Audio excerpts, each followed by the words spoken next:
Congress party office నందు ఉదయం 11 గంటలకు కొడుమూరు కాంగ్రెస్ పార్టీ సమన్వయకర్త అనంతరత్నం మాదిగ కొడుమూరు అసెంబ్లీ నియోజకవర్గం కర్నూలు మండల పరిధిలోని 40వ వార్డు అధ్యక్షునిగా సయ్యద్ ముసంఫీర్ ఖాద్రీ నియమించడం జరిగింది.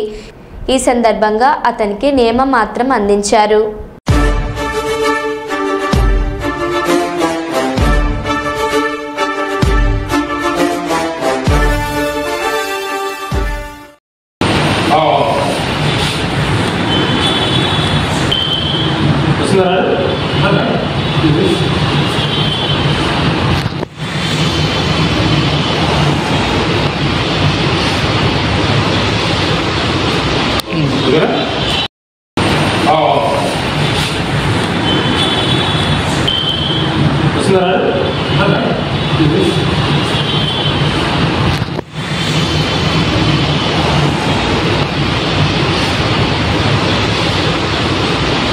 Good.